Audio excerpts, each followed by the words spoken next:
We're live on YouTube now. Oh, this is all videoed also, Saeed. So don't pick your nose.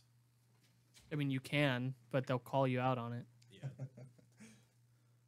When it goes live, how do I see it? Why?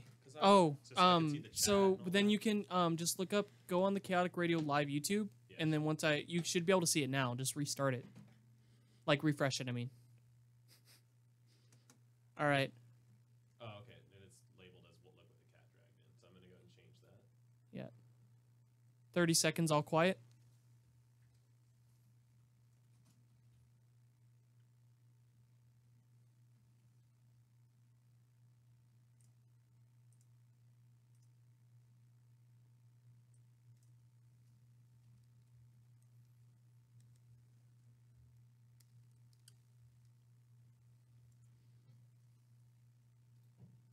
When the normal BS just won't do. ChaoticRadio.com.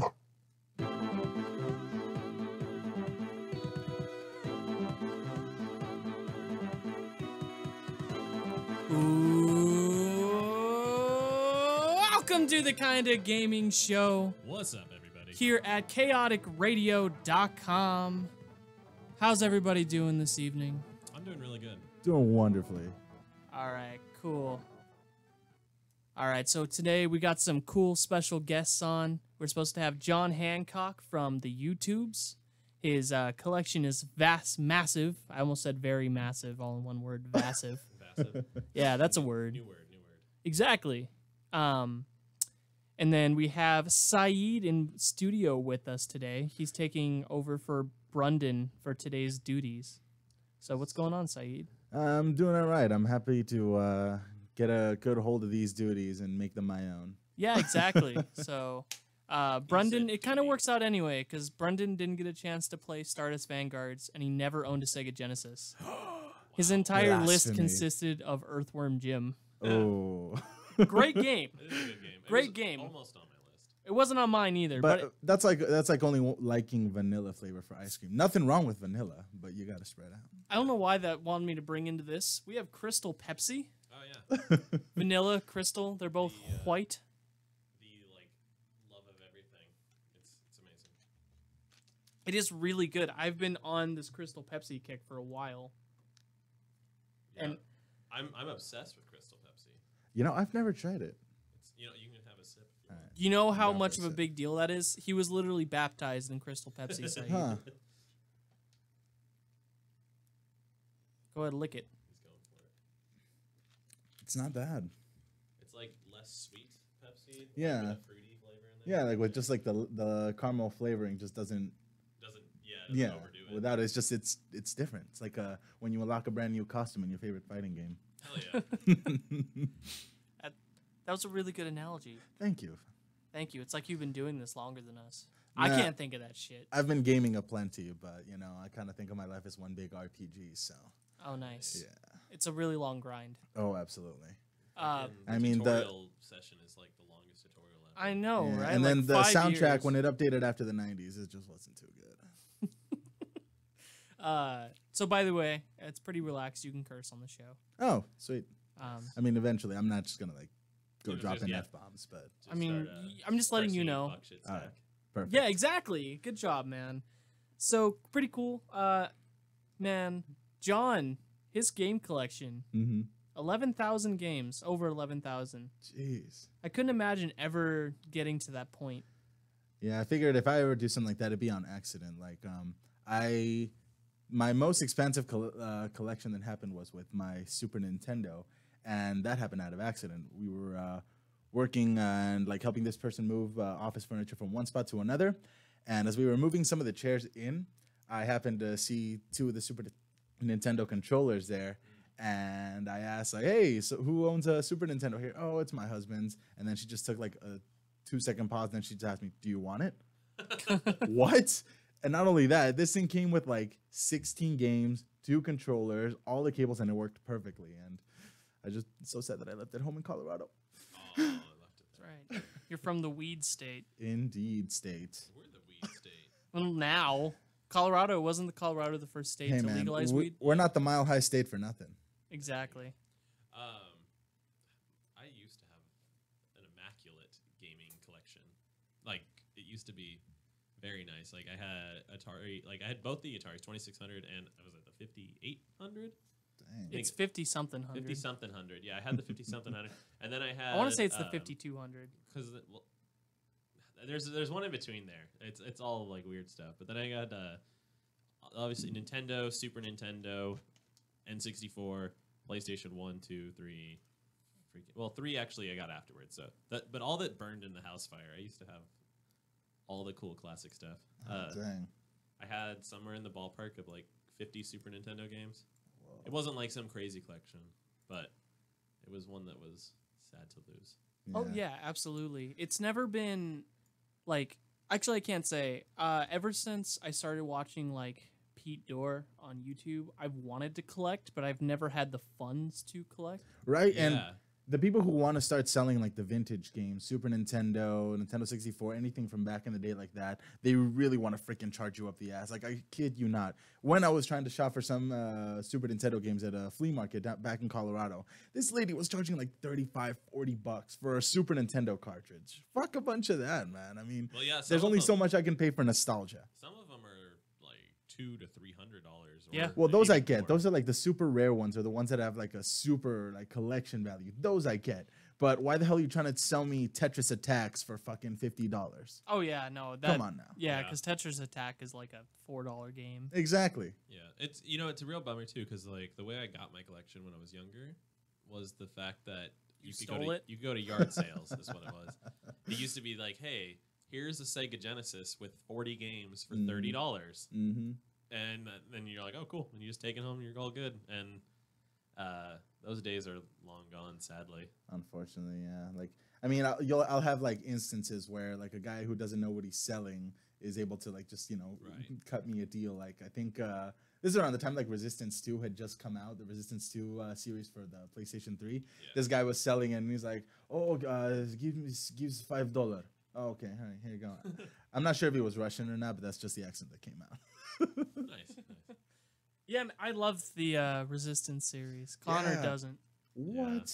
How dare you? I wasn't a fan of it, but See, for me, that was one of the stronger PlayStation exclusives, especially for it to be one of the opening, what do they call them, the launch titles? Yeah, it the was launch a titles launch for PS3. PS3. It was just a super fun game, especially the first one had a great co-op campaign. I'm a big believer in the couch co-op. I haven't, too. I haven't tried the co-op campaign, but I Maybe, tried maybe the that's what original was missing it for you, Connor. Like maybe me and you need to go back and play it together. Yeah, because That'd by be- myself, hey. I was just on it. Like playing the solo campaign, I was like, this is not fun.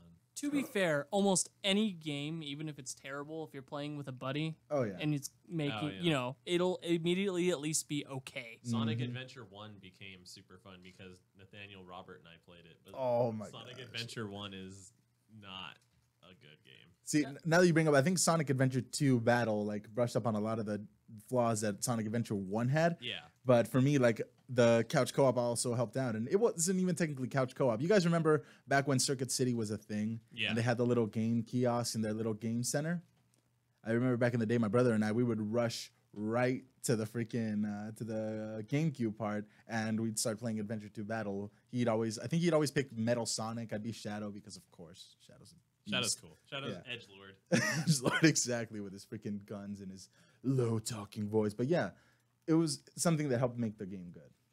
Yeah, it's definitely the chows. That was a fun thing that they added to it. We get a little cow farm, huh? Yeah, like that was actually pretty fun. I always found overall. it strange how they'd end up like with like I don't know if they would eat an animal or like chill with an animal, but they'd get like either a tail from one of the animals or like they'd get like the wings. Yeah, I they understood went that. up like a little bit more, and they would end up having little demon chows and all that stuff. That was fun. Yeah.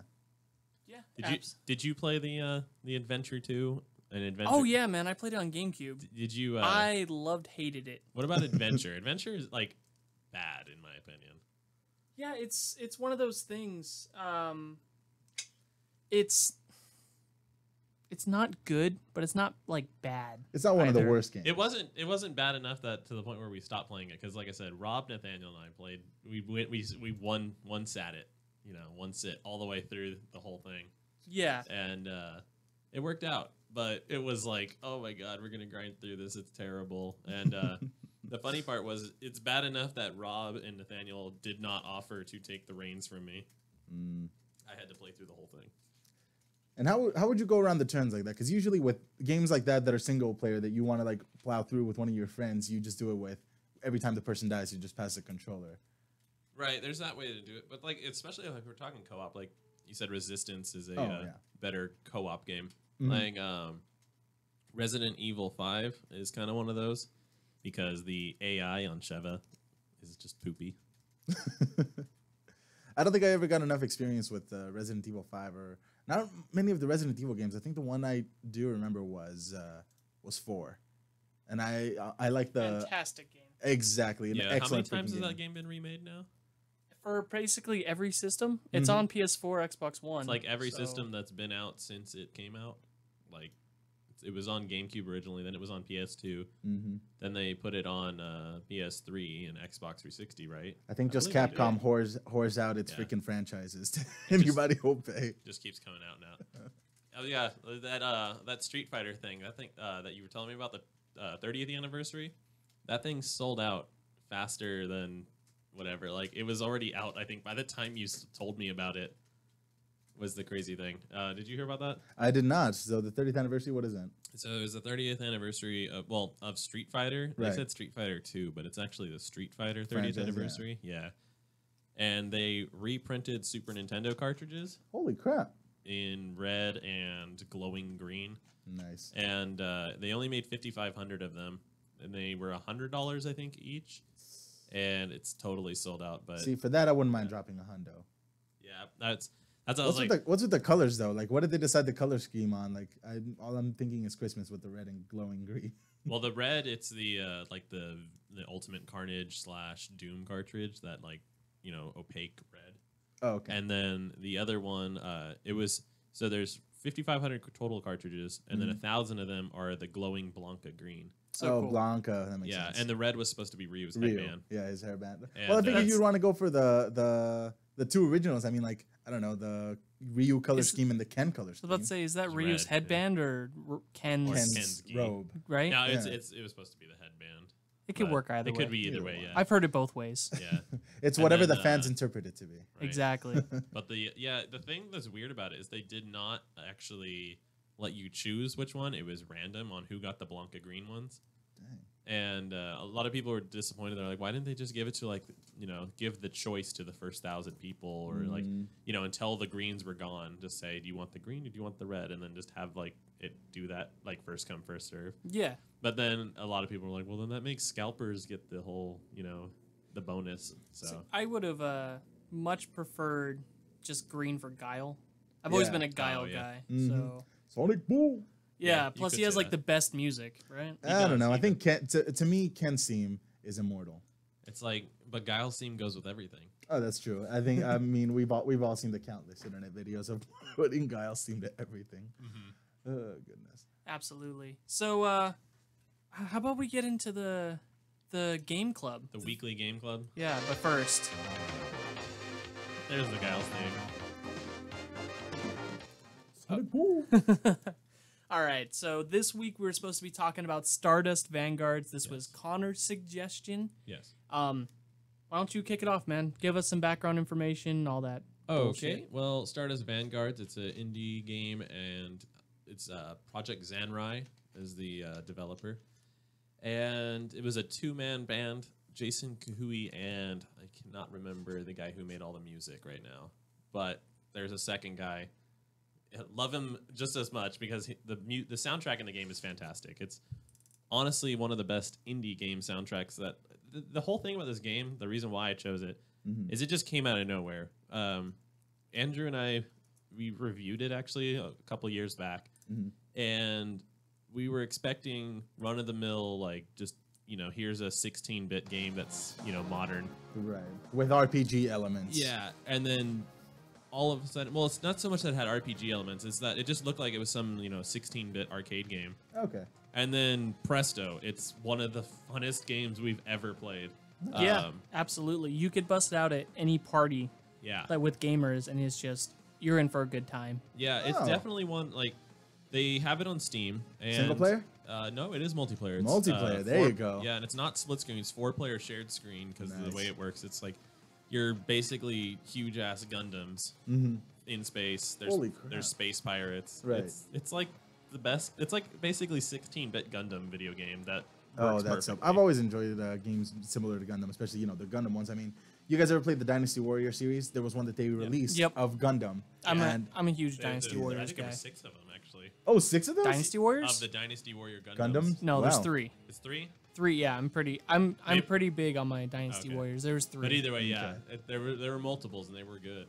Yeah, I mean, Yeah. just like some of the Gundams that would be able to like morph and jet off. Just, I love freaking playing games with mechs ever since back in the day. I can't remember, like, I think it was Mech Assault or Mech Warrior itself. I just can't remember what system it was, but just to see that they actually are able to do something with not only a mech game, but to make it, give it that 16-bit vibe. Yeah. I have to check it out.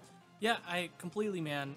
Stardust Vanguards probably nails being in a mech better than 95% of mech games do. Yeah. Other than, I can't remember what it was called, but there was a game for the original Xbox that came with this gigantic setup where it was literally you're like almost in a pod, right?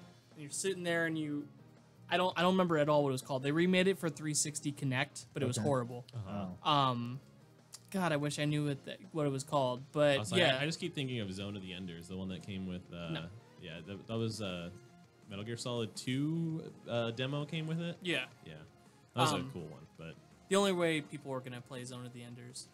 I mean, it's not that that's a bad game, but yes, it's that. Yeah, Stardust Vanguards, sure. man. It took us off of by surprise. I remember I was like, "Hey, Connor, come help me review this. It's a it's a multiplayer, like local multiplayer only game." Yeah. Nice. So I was like, "Come help me," and we got 2 of our friends to come join us, and we went to play because we were responsible students. We were playing in the library In the library, yeah. at college, Nice. right? In the count. What do they call them? Those Like the study rooms. study rooms. Yeah. Right? And I remember going in there, and we were started off quiet, right? Because we're supposed to be. It's a library, Right. all that bullshit. And half an hour into it, it went from us being quiet to us literally screaming Yeah. and like going, "Oh my god!" At some of the things, like Connor had a comeback against us where, like, there was tons of ships coming at him, Right. Yeah. and it's stock count like in Smash Bros. If you have stock. So I think I had like 1 health, like 1 left, one life left. While you guys had like 5. Jeez. It allows the comebacks. It's real, like it's raw. It's not like, oh, you cheaped out, you get bonuses because you're on your last life. It was you could just outplay each other and work with it, and it. God damn it! So it still had that competitive edge along with it being co-op, right? Yeah, exactly. Yes, there is a co-op mode where it's you versus the pirates, Okay. and then there's a like never in like. Isn't there like a soccer mode? Yeah, and it's like Pong kind of. Yeah. There's all kinds. It's got so much to it. See, the thing is like it's been ported to the main consoles, PS4 and whatnot. I believe it's PS4 that I went to, but I feel like it would make a perfect Nintendo Switch game because it's one of those games you could just bust out and start playing. Like it's like, hey, let's play this right now and just put it on. And then the Switch, you already have 2 players built in, so Right. because you just pass the other Joy-Con. Okay. So like, if they could just put it on Switch, that'd be amazing. Like the Switch is already kind of becoming the indie haven. Oh yeah, not only that, but I mean they're getting some really big titles too. I think Doom was recently announced that they're gonna put that into the Switch as well. Yes, they are. They did announce it, and the new Wolfenstein, Yeah, Wolfenstein. which isn't out yet for anything. So yeah, the they fact already that- announced it on Switch. I mean, Yeah, the fact that Switch is actually getting a new title is pretty awesome, and one of that caliber, because not only is it a third party, but it's violent.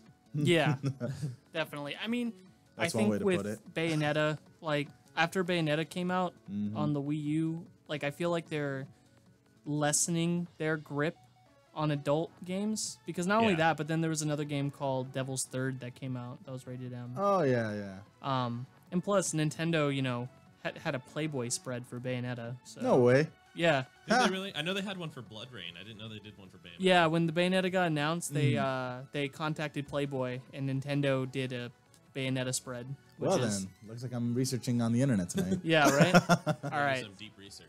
All right. So Stardust Vanguards, Connor. If you, I mean, people could watch a review, but Right. has your opinion changed in the No, few years not that at you've all. played?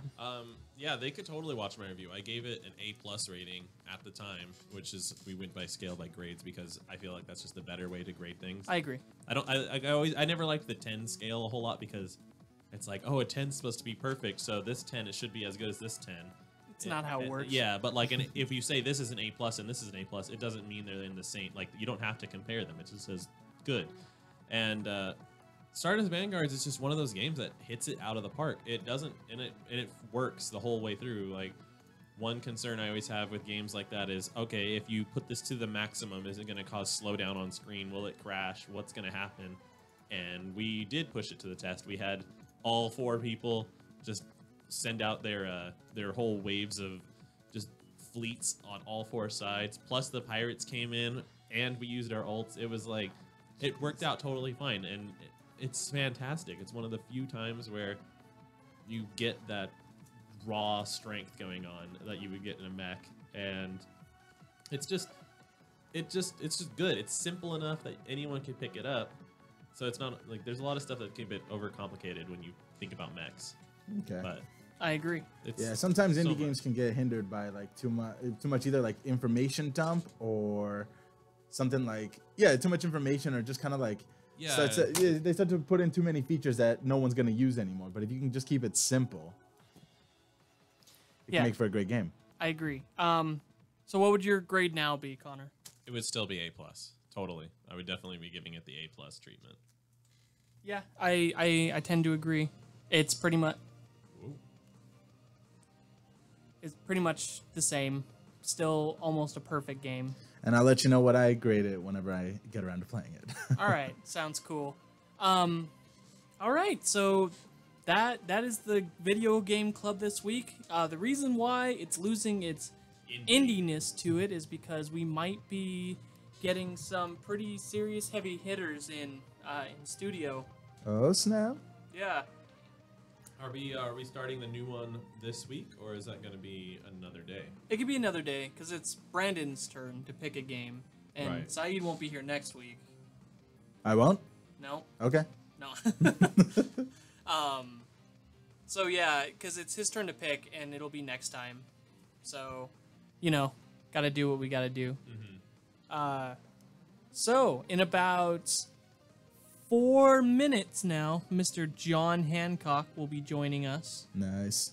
So until then, man, Saeed, Yeah. what kind of games do you like to play, man? I mean, what are you into? Well, I do like to open my horizons to many, types of video game genres. I mean, I don't like to keep it, stale on the same thing, but I do tend to gravitate more towards RPGs because I do enjoy this sense of adventure that comes with any game, such as, Skyrim or The Witcher, games like that. And I'm, like I said, I'm very much one for the couch co-op, so that leads me to fighters, racing games, shooting games, things like that, and just basically any games that could make for a good amount of fun. But when it's just gaming by myself, it's RPGs or games that I could just spend hours and hours and hours on. I feel you, man. I'm not really sure where to categorize Diablo. I think that counts as an RPG, like a dungeon crawler RPG. Yeah, absolutely. There is a name for it, and I cannot think of the name that it has.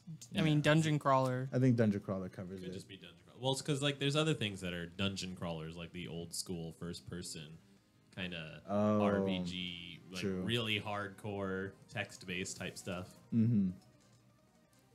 So, yeah, it's an interesting one.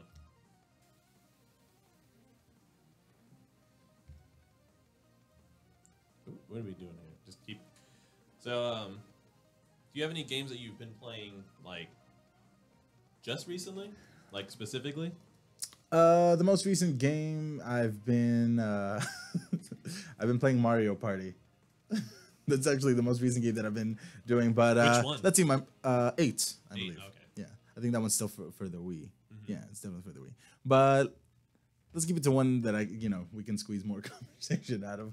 But Link to the Past, I've been playing that one. Oh yeah. Yeah.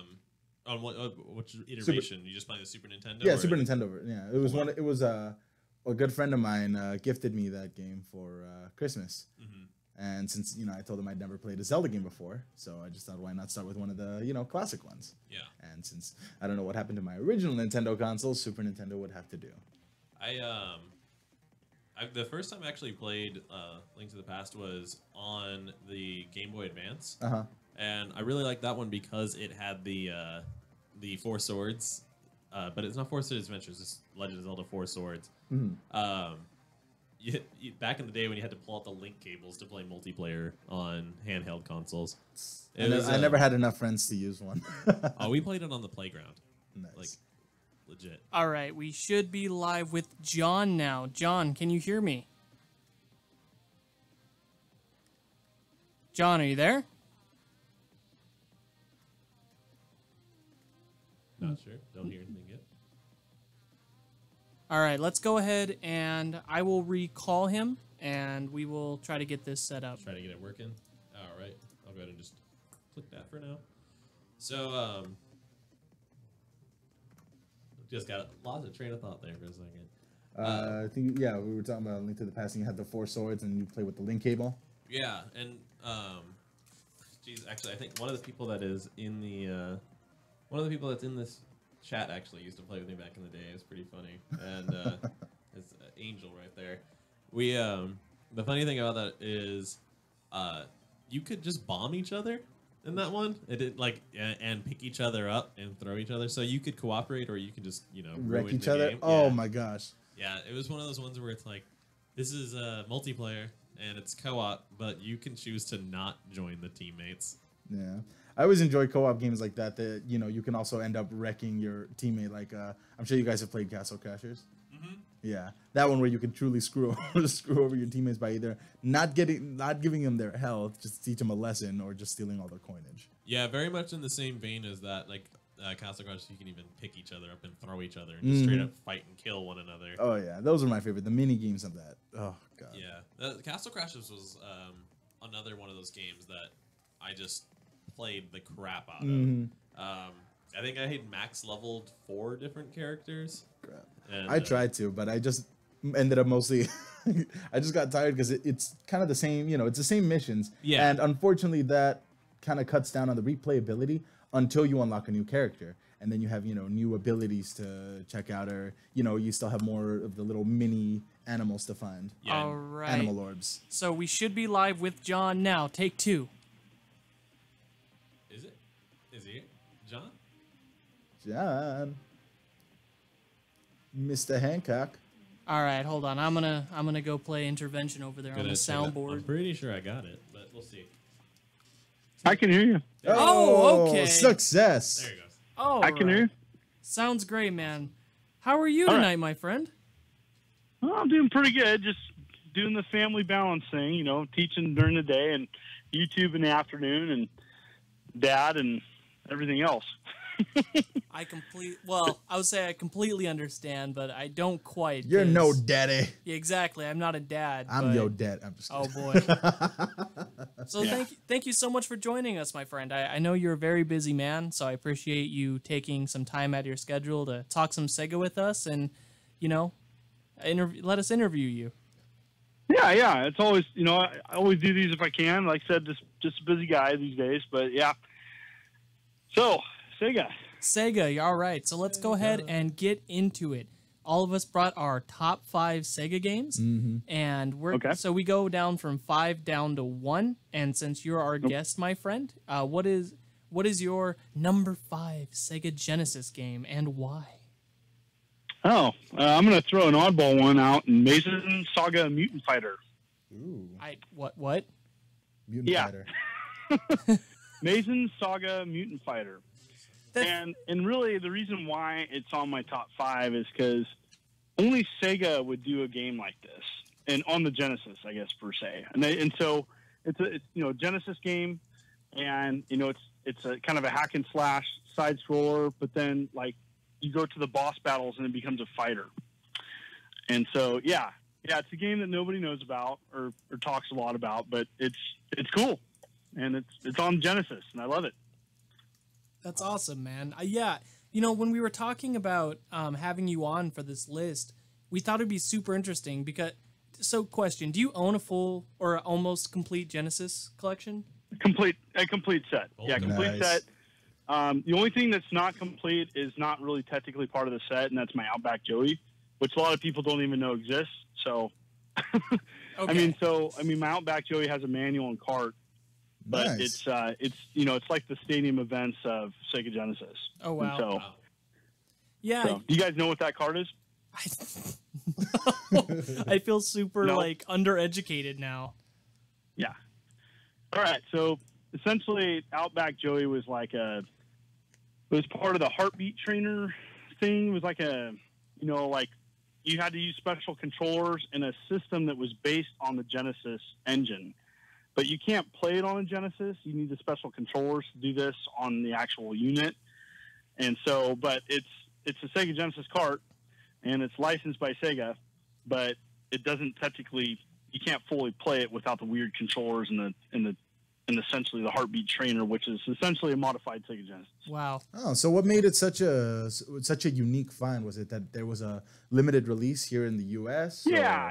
I mean, it's like, it was probably sold at some specialty store, and not many made, and it's essentially a Genesis game, and so my copy that I have is actually dead now. Oh. I predict that it's kind of like Grindstormer. Do you guys know, like, certain 10-gen carts always die? Mhm. Yeah. And so I know my that copy, my copy's dead, and so it's just one of those things where it's like, I predict that probably 4 out of 5 of these carts have either been repaired or dead without someone tinkering with them and like reflashing them. You think there's any hope for yours? No, I've already had a professional look at it, and Oh. it's dead. Aw. That It's just one of those things. Let The you ROM's have out it. there. I have the actual cart, and it's good. I'm not selling it or anything, but that's just to have the physical cart and the manual is still cool. Exactly. Nice. Yeah, I don't- we'll be sure to pour out some Crystal Pepsi in honor of your Outback Joey Right? cartridge. There was a whole thing with Yeah, Crystal it's Pepsi earlier. It's just one of those things. All this media is going to die eventually, and it's just one of those things where it's like, it's sad, but it's just the truth. Yeah, absolutely. All right, man. So, Connor, what's your number 5 Sega Genesis game? Like the most obvious Sega game ever, Sonic 2. Oh, Is the one I went with. I mean, yeah. I imagine Sonic will make an appearance on most of our lists. Yeah, I mean Sonic was the Sega champion. But why number 2? I liked Sonic 2 because it was a bit faster paced than the first one, and it just like the level design all around worked out more in my opinion. It was Great multiplayer too. yeah. Oh yeah, absolutely. The introduction of Tails and everything. Yeah, it just had more going for it. It took everything the first one did and then just amped it up a bit. It didn't ruin anything in my opinion. Yeah, I So- feel you. That's what I always like about sequels, that don't just give you more of the same, but they can take the base of what made the first game great and just build on it. Yep. Whether it's gameplay or, like you said, the pace of it, when they can increase, I guess, kind of like not just give you more of the same, but just kind of bring in a new twist, whether it be like a new playable character, all these, like, the kind of switch up that they did with the music. I feel like there was very much a switch when it came from the music from the first game to the second game. Yeah, absolutely, but still the same quality. Mm-hmm. All right, cool, man. So that's your number 5, Saeed. What about you, my friend? I got one that might not be too well known, but it's one of my favorites for a more sentimental reason. It was Outrun 2019.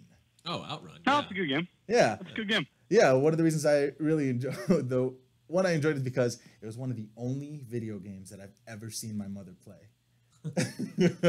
When it was around the first couple of years that we lived in Colorado, we had our Sega Genesis, and she saw that we were playing a racing game, and she just had a love for it, and she loved that thing that it would do, like when it would increase, there you go. Yeah, the booster would start to, increase in the freaking speedometer, and once it got to the top, she just loved that part. Like, she'd do like this little happy squeal whenever it'd get around to playing it. So that was one of the first like racing games that I was introduced to. So it was just cool to have, some, I guess like a memory to go with it, you know, with the family and whatnot. But overall, it was a great game. I could never get past like the first couple of stages, but it was still a very enjoyable experience. I feel you, man. That good pick. I've never personally heard of it. Most of my consoles, like last week when we did top 5 NES, like 4 out of 5 of my picks were super obscure. Most of my picks on Sega Genesis are pretty mainstream. But my number 5, it's not same thing with last week. It's not necessarily if it's even a Sega exclusive. It's more just like personal time played. And my number 5 has to be Super Baseball 2020. Oh, right. Sports games. It is, but it's a sports game with a twist. You know, every few innings they like place mines on the field, or you play with like robots, and it just evolves from a baseball game to a survive and upgrade your machinery better than your opponent game. Dang. So goes from a sports game to a real-time strategy.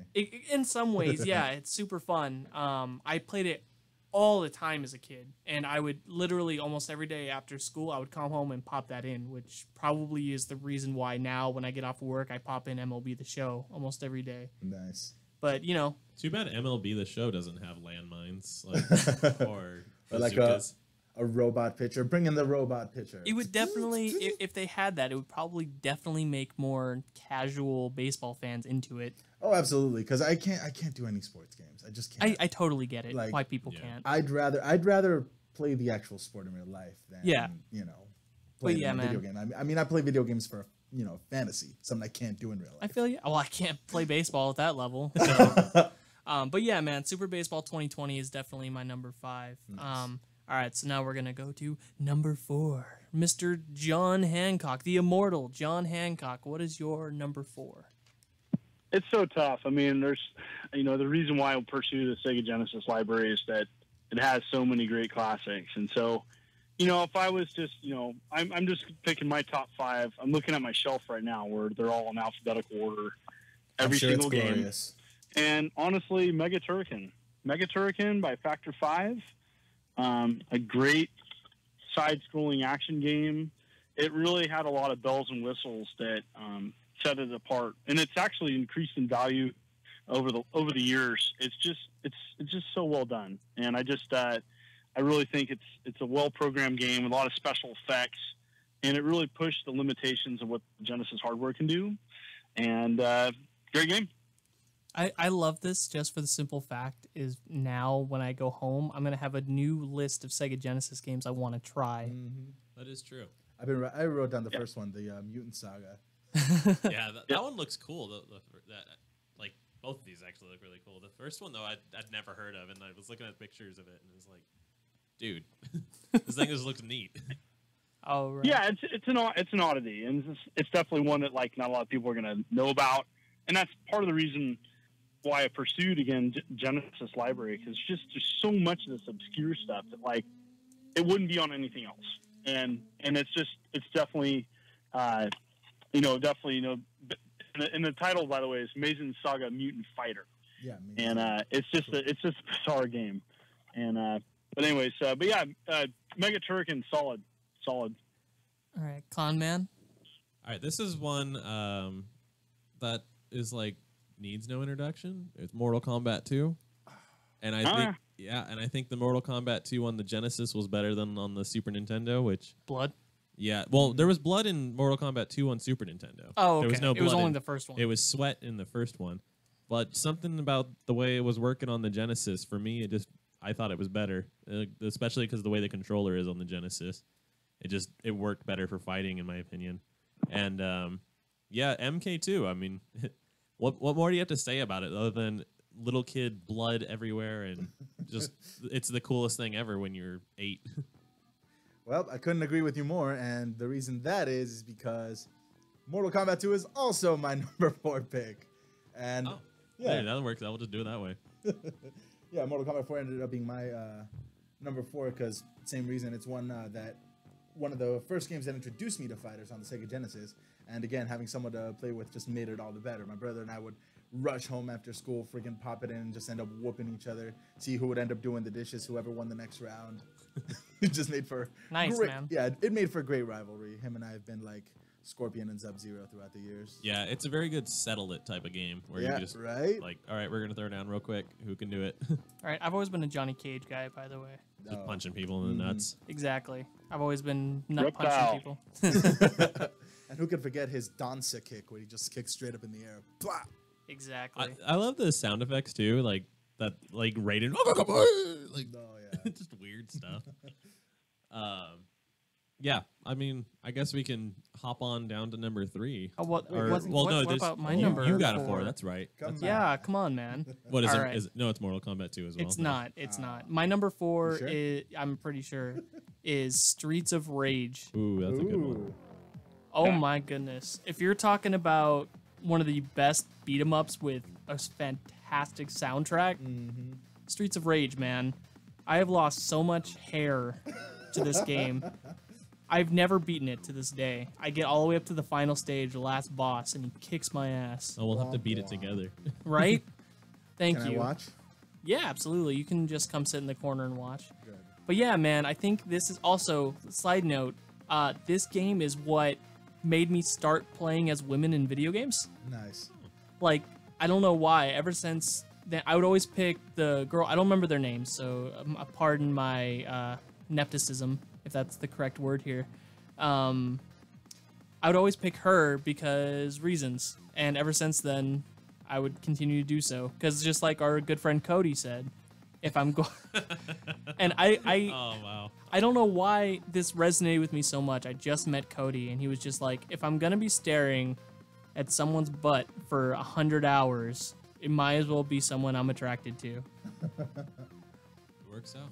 All right. That works. So we're going to mosey on down to number 3, Mr. Immortal.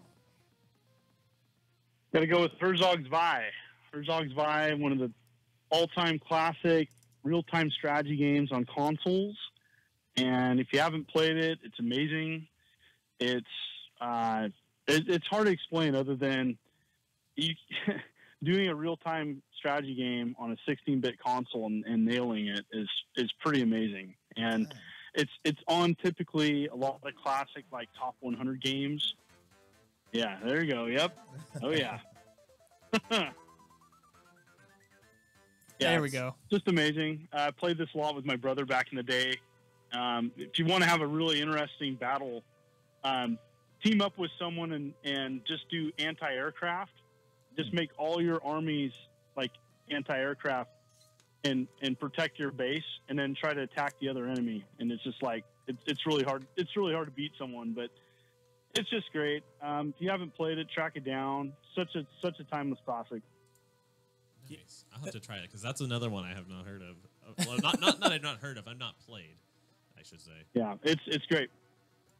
All right. Con Man? Because I mean, I've never been too close with real time strategies, only because I lack the S of the RTS. So I've never been I've never been one to really gravitate towards those games. But would you say, John Hancock, that that's a good game to start with real time strategy, a good introductory game? Yeah, I think it is. It's pretty simplistic gameplay. Once you figure out the icons, and you can probably download the manual online. But I mean, it's so simplified. That's one thing that Sega Genesis did really well. There's so many games in different genres, and they have that arcadey feel to it. Oh yeah. And even Herzog. I mean, you're a jet that transforms into a robot, and you command an army. I mean, it's cool. It's cool. Definitely check it out. You had me at transforms into a robot. Yep. It's got a transforming robot. It's got some really, really cool artwork on the cover. And the artist that did it, I feel bad I forgot his name, but he regularly attends Portland Retro Gaming Expo, and he sells his prints. And he got to autograph a post for me, and I'm going to put it in my new game room. Do it. So just really excited about that. I saw that video. How's that going, by the way? It's going well. It's taking its toll on time. It's just I've been working on it for 6 solid months, and it's finally coming around. It's and looking good. Yeah, absolutely. Probably another couple months, and then I'll have it all kind of initially set up. And and for people out there that comment on its size being small, it's not it's not to house my collection. It's just a place where I can play, hang out, chill with a friend or two, and play some classics. Heck yeah, that's what it's all about. Are you a fan? Kind of a little tiny bit off topic. Are you a fan of the Happy Console Gamer on YouTube, John? Yeah, I've done a couple videos with him, and so I thought so. I go up to Canada. I go up to Canada every year for their. There's a small gaming show up there in Westminster, and so yeah, I've been up there, and I've done a couple videos with him. With the last couple years, we haven't crossed paths, but yeah, he's got some cool stuff up there. He's definitely a big Sega fan. The reason why I ask is because in one of his videos, he surprised Rob with a signed Mega Man 2 art from the same time era. I was just wondering if that was the same artist. Same artist. Yep. Okay, that is where my mind connected. So, all right, that's super cool to make that connection. All right, Conman, what is your number 3? And we're probably going to go through our number 3s, and we're going to take a 3-minute break or so, let our sponsors and commercials run. We'll see, though. All right, what's your number 3, Connor? My number 3 is one that's polarizing. Some people absolutely hate it. Others thought it was great. And it's A Haunting, starring Polterguy. And it's a funny little game where you're a ghost that's haunting an Italian family. And you jump into objects in the house and try to get these people to run out of their house. It's pretty frustrating because you kind of have this like somewhat time limit. And you get sent to hell, basically, once the time limit's reached, and you go back after you get more ectoplasm. And sometimes the family members, instead of running out, they would keep running back and forth between 2 rooms. Oof. And but no, it's a lot of fun. It's a weird one. It's good game. Yeah, I was gonna say you've probably definitely played it. Yeah, what are your thoughts on that game? Me personally, it's EA. I know EA kind of look at it. Is looked upon now as kind of like more of a corporate kind of a juggernaut. But back then, EA was more indie, and they had some awesome stuff on the Sega Genesis. I mean, they had such great classics. They had, the Desert Strike series. Oh yeah, which is amazing. I don't want to say too much because this might be someone's top picks, but I mean they just made timeless classics, and Haunt starring Poltergeist is just definitely one of those. I mean they made a lot of great games for the Sega Genesis. Yeah, definitely a different EA than the EA we know today. Yes, not necessarily that today's EA is bad. Not bad, but they're definitely it's something different. Like it's like almost not even the same company. No, it's not. But to say, didn't EA win like worst company of the year for like 2 or 3 years in a row? They did. No, Yeah. I think it was like the second year in a row, and after the second year, they just like decided to make a statement on it, and they sounded pretty butthurt in all honesty. Well, but well, it's yeah, understandable because I mean, if you leave, everybody knows that on the internet. If you leave something to the people of the internet, it's gonna end up either silly or undercut what it meant to do in the first place. Like everybody remembers Bodie McBoatface. Yeah. Yeah. It's just one of those things. Like I don't really think it's deserving. Like It's it not beat even just Walmart. It's not even just worst video game company; it's worst company. Company, So Exactly. totally, yeah, So, there was like, no need. BP with their oil spill, doesn't beat EA, who charged you to play on the internet. Exactly. All right, Saeed, what's your number 3 Sega Genesis game, my man? Number 3 is actually a tie, but only because I consider them to kind of be the same game. And it's the Sonic and Knuckles cartridge that connects to the Sonic 3 cartridge, which allows you to play as Knuckles on Sonic 3. That was one of my all-time favorites, obviously because, Sonic, and then the fact that you get to play as Knuckles. And for me, one thing that made it for me about Sonic and Knuckles and Sonic 3 was the music. They had just come into their own with the music, and I believe it was Sonic 3 that Michael Jackson worked on the soundtrack, I believe. I hadn't heard that. It was on one of them. It might be true. I'm on fairly that certain it was Sonic 3. I think so. I think I heard that. Yeah. one. Yeah. So So it definitely had an edge. I'm gonna have to agree with you because my number 3 pick is Sonic and Knuckles. Hey. Oh, great. That was my Sonic game, by far my favorite, because I've always loved playing with Knuckles. Yeah, the glide is just... The glide and being able to climb up the walls. Right? It is great. I almost chose that one for my Sonic game, but I went with 2 just for it. because that's the one I like. I mean, like I said, we were kind of discussing it earlier. I almost went with Sonic Spinball. Yeah, It's just so good. Yeah, it's fun. That's definitely underrated. Sonic and Knuckles, the thing that always makes me think about is just how ridiculous the attachments got for the Genesis. Oh, yeah. If you put all the attachments into it functioning, and you could play, you can have the Genesis stacked up about a meter high. Yeah. Oh yeah, I've seen that video. This isn't even my final form. Just a tower of attachments and whatnot. Yeah. Just sitting there, and then of course there's the Sega CD that goes on the side and the 32X. Isn't that what led to the PlayStation? No, that was a Nintendo 64 DD. That's right. Yeah. The DD was the PlayStation for a day. Mm-hmm. Well, not the DD, but it was going to be a new console, the Nintendo PlayStation. Oh, that's right. The Nintendo PlayStation. When that didn't work out, that's when they made the DD. Right. John, do you own a Nintendo disc drive? Nintendo 64 disc drive? I do not. I just, for the limited library, one thing that, because my collection, North American collection, is so large, some things have to be sacrificed. And like arcade games, a lot of imports. I mean, I collect imports, but stuff like that is, I just didn't grow up with it. I don't have like a connection to it, but I've really tried to focus my collection on North American games. So, like, if you were to get a Nintendo 64 disc drive, it would be just for the simple fact of collecting. It would have no actual merit to you. If I'm and it was a failed system for a reason. It barely had any games for it, and I probably should get one just because I have a complete in box N64 collection. And it's just one of those things that I just haven't got around to it. And like anything, stuff is expensive now.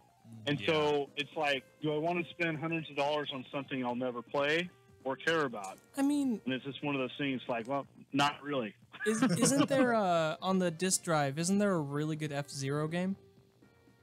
Yeah, if I remember correctly. There's, I want to say yes. There's a couple additional tracks or something. I don't know all the details of it, but yeah, there's some cool stuff. It's just not to me cool enough to pay the price. Yeah, like one of the interesting things on the disc drive is it has Animal Crossing. For Japan, right? Yeah. And so that came out to be, but then we got that on GameCube later. I have the entire list. There's Mario Artist Paint Studio. There's Doshin the Giant, RandNet Disc, Mario Artist Talent Studio, SimCity 64. That was probably worth it. F-Zero X expansion kit. Cool. Japan Pro Golf 64. Doshin the Giant, Tinkling Toddler Liberation Front Assemble. Wow. Okay. Just the name is intriguing. And then 2 more Mario Artist games. So, like, if you're into Mario Paint, this is the system for you.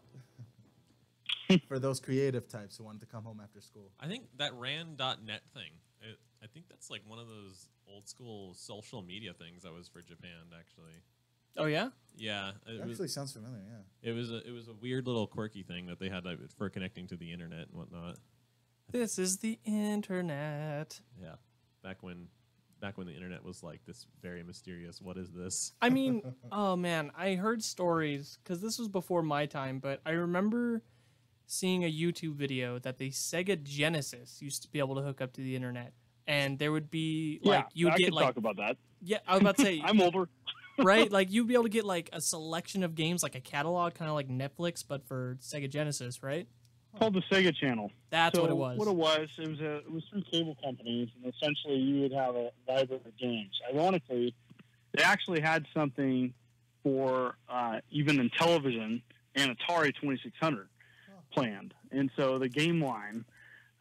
So that goes way back, and so but yeah, for Sega Genesis there was a Sega Channel, and essentially through a cable provider you could play a series of games. And that's the only way, I guess, that you could play Golden Axe 3 in the United States. And so that was provided through the Sega Channel. And so, but yeah, pretty cool. That reminds me, like we were bringing up before, because you were talking about the cartridges just dying. There's already games that have essentially died because in Japan, and like you were just talking about right now with the Sega game, in Japan there were Legend of Zelda levels that were transmitted online through a service, and they're like no one has it anymore. And Yep. it's an interesting thought that those old school games were online, and there's just content that's gone. Yeah, you know. There's just a ton of stuff out there too that just for various reasons is gone forever, and I just it makes me sad. I've been collecting a long time and seen stuff come and go, and I just think about all those games. There's people talk about like limited run games now and limited edition. It's not really limited edition.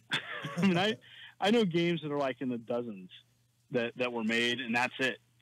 And it makes me sad to think that some of those games out there are just rotting and not preserved. So Yeah, absolutely. Definitely. I completely agree with you. So with the online, All right, so we are going to take a quick 3-minute break to let show our commercials and our sponsors and show promos and super cool stuff. So for people who are watching on YouTube Live, you'll be able to continue with us, but we'll be back over the air in 3 minutes.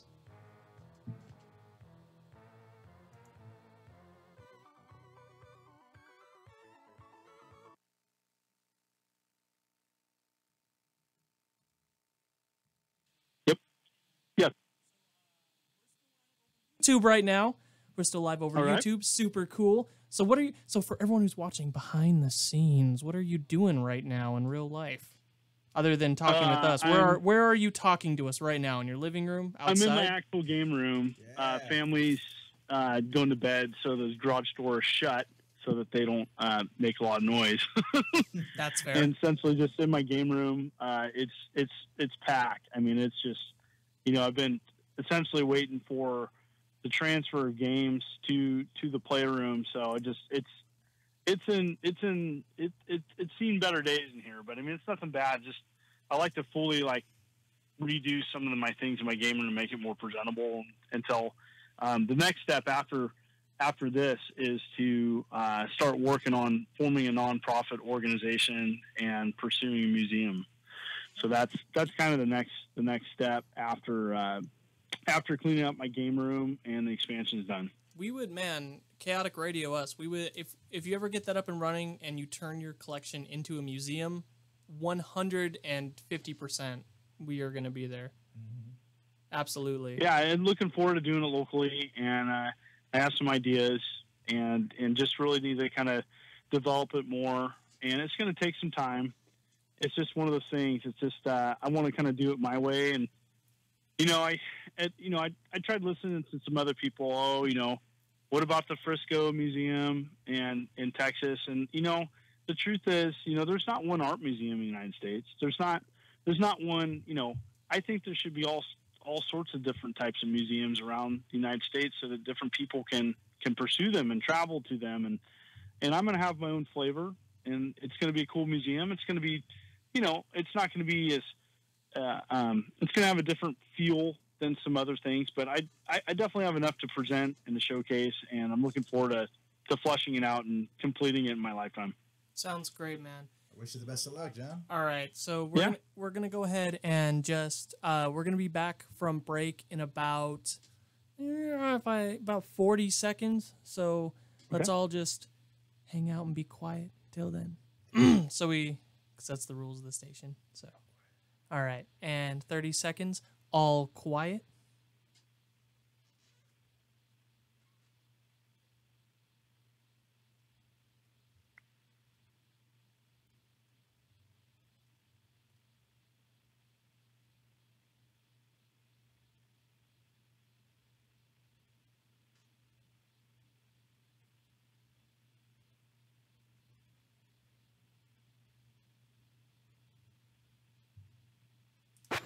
Chaotic Radio, because the rest is just a waste of time. Welcome back to hour number 2 of the Kinda Gaming Show with the immortal John Hancock. To everyone Glad to be here. everyone who's listening live over the app, we are back. To people on YouTube, you got some cool bonus content, baby. That's me trying to be manly like Trying you, to have a Connor. voice, something Yeah, deep. right? Like I'm trying to fake that my balls dropped. All right. So before we went on break, all of us went through our top 3, no, or I should say 5, through 4, or three. 3, Yeah. right? So now here's where we get to the nitty-gritty.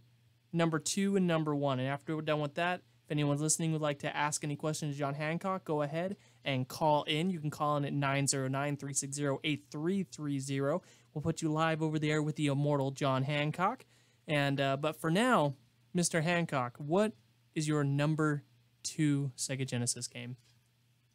So I have top 2 favorite games that I just go back and forth. It's really tough.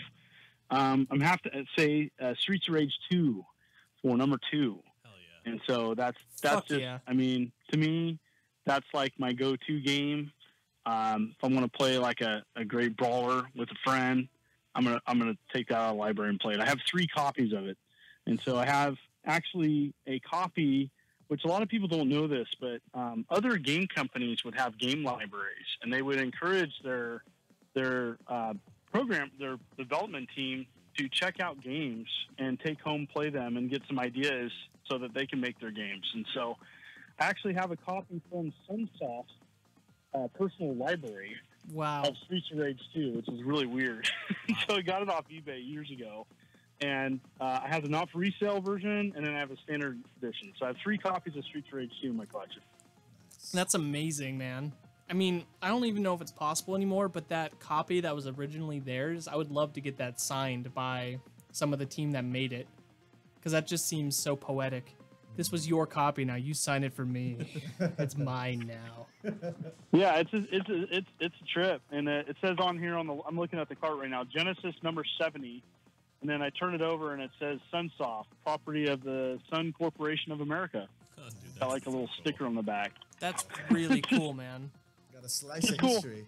Yeah, you know, I've never owned anything like that. The closest thing is when Platinum Games sent me a review copy of Metal Gear Rising: Revengeance. I had like a press copy. Is that the one that was the wrong? It was a PAL version. Oh no, that was a different one. That Okay. was some motorcycle game. I don't remember offhand, but yeah, I remember. Quick little story. Best thing I ever did with that game, Revengeance. First off, fantastic game. But I went 2 days before it came out, and I went to GameStop to trade it in just to see what they would say, because it wasn't out yet. I'm like, can I trade this in? And the look the guy gave me was just like, how do you have this? How? It was the best. Anyway, I completely, man, Streets of Rage, I think my number 4, the first one, I love that whole series, dude. It's damn good. It's great, honestly. It's probably one of my favorite just beat 'em ups in general. I think it's better than Final Fight. You know, it's amazing because it takes everything Final Fight did, but just made it better and edgier. See, what I think the Final Fight strength is that it had like that little story connection with what's his name, Hagar.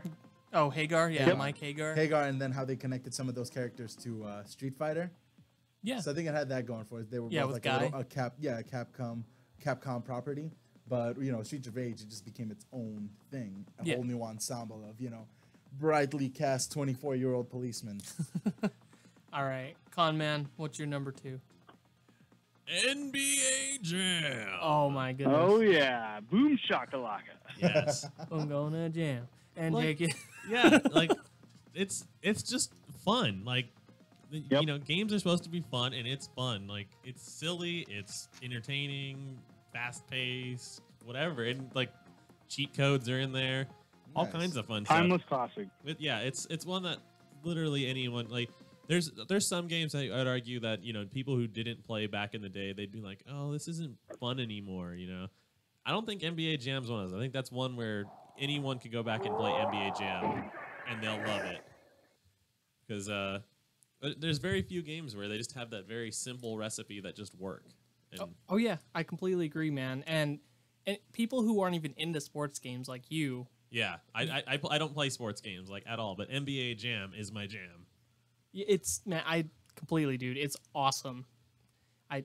Great number 2. I'm a little salty that's not on my list now. I didn't think of that one, though I love my number 2 and number 1. So, all right, Saeed, what about you, man? Well, I am putting this one number. It's a game that's already been mentioned, but it's one that I also hold in very high regard, and we were just talking about it. Streets of Motherfrickin' Rage, and it was just one of the more enjoyable games that I remember. It's one of the ones that I actually put more time in. Both, not only me, but my brother as well. A lot of these games are, I kind of go off of the memories that I have either playing it or who I'm, playing it with. But Streets of Rage, just to me, is just it's the classic beat 'em up that every other game can, how can I explain? It can, I guess, base off of. It can take ideas from. It can kind of to me, it's the definitive brawler. Yeah, it's not on my list, Streets of Rage, but it's one of those ones that I was about to I was thinking about putting it on here. I was like, I know it's gonna get mentioned though. If it was a top 10, would have made it. Yeah, it would have definitely made top 10. Okay. Yeah. I feel you.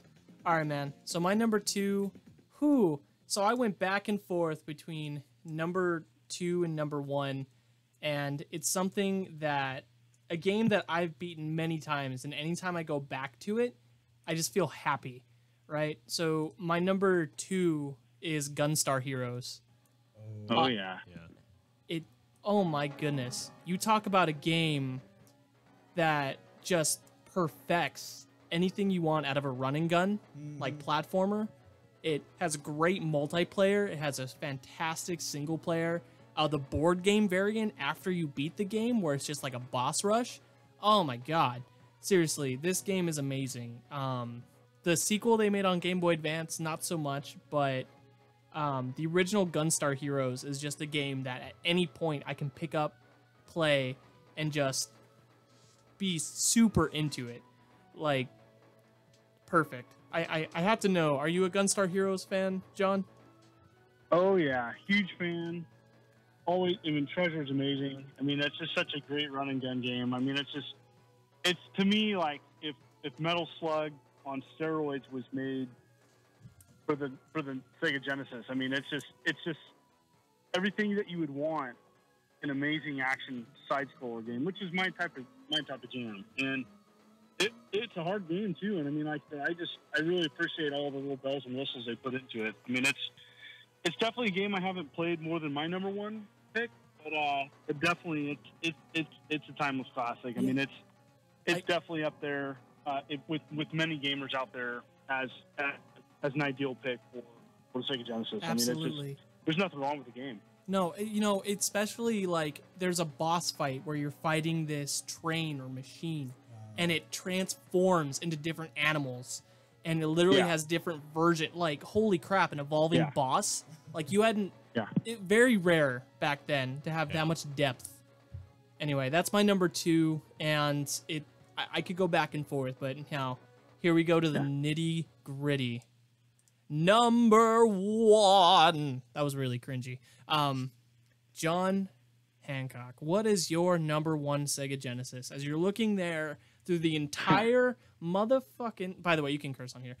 The entire collection, what is your number 1? Hands down, number 1. So this is a game I beat every year. So I beat this game... And to beat it, you have to beat it twice.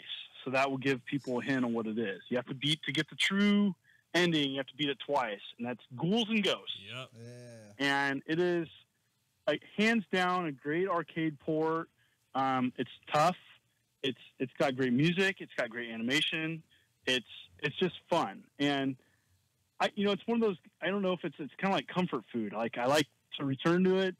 I started up a game club years ago, and the first game club meetup. And after I stepped down as an organizer at Portland Retro Gaming Expo, I kind of wanted to get back to my gaming roots. And that's the first thing we did. We busted out Ghouls and Ghosts and spent 2 hours and beat it. It's with my good friend Jonathan Rose. That's a fantastic game. It's just great. It's one of the hardest games as well. It's really tough. It's really tough, and it's like anything, pattern recognition, and you can get it down. I love it. I love it. The Sega Genesis one is a great port of it, and love it. The fact that you've beaten it obviously annually, right? I've never been able to beat that game, and the fact that you just I think it's time for me to beat one of the hardest games of all time again for the 37th time. That just makes me respect you even more. Like you just sit down Well, and the other Super people. one's- the Super one's tougher, I think, and the Nintendo one's tougher. But I played it so much on the Genesis. I mean, I can just about 2 hours. I mean, I'm not a speedrunner or anything, but Yeah. I can, unlimited continues. You just play it and enjoy it, and yeah. I would definitely say for me when you're talking about it, it's like for me the Super Nintendo is the one that I usually go with. Yeah. I think the Genesis one is better than the Nintendo one though, because the Nintendo one was mostly harder because it was more broken. It has slowdown. The Yeah. slowdown in the SNES one and the Super Nintendo one it's prettier. Yeah. I think it has better music, but the gameplay I can't enjoy it as much as the Genesis one just because of slowdown. Mm-hmm. Yeah. The other issue with the NES version is that it has the load bar, so that you get that weird glitch effect going on the side of the screen whenever you're pushing forward a little too fast. Yep. So, Yep. All right. I mean, great game for number one. Yeah, definitely. Con Yeah, Man. it's pretty hard. For me, it's undisputed. Yeah, I mean, obviously, to be fair, I don't think you could really. I mean, we all are more for our personal experiences. Right. So, I mean, even if someone, this may not be correct, but if you said Bubsy was your number one, if you, if that's your number one, it's your number one. I'm not going to talk crap on you. I may think a little less of you, but no. Yeah. All right, Connor. So Go mine, Bubsy. it was it is a multi-plat between the Super Nintendo and the Genesis, as many games were back then on these two consoles. But this one was definitely better on the Genesis, and it's my favorite Genesis game. That's Zombies Ate My Neighbors. Nice. Oh yeah. It's faster on the Genesis. I think the music was better on Genesis. There's more on screen when you're playing it. I mean, Good game. what's not to love about a 25-foot baby? Yeah, that's a cool game. Yeah, it's Good pick. yeah, it's so much fun. Like I was going through it and I was like, I was going through and I'm like, do I put NBA Jam here? Which one? I was like, I'm doing Zombies Ate My Neighbors. It's one of those games that I would just pick up and play, and I would beat the whole thing in a sit. And just man, like, and I mean, it had the codes and everything too that if you wanted to continue in, but I would like to just go from start to finish anytime I played it. And it's one of those ones I still play today, like all the time.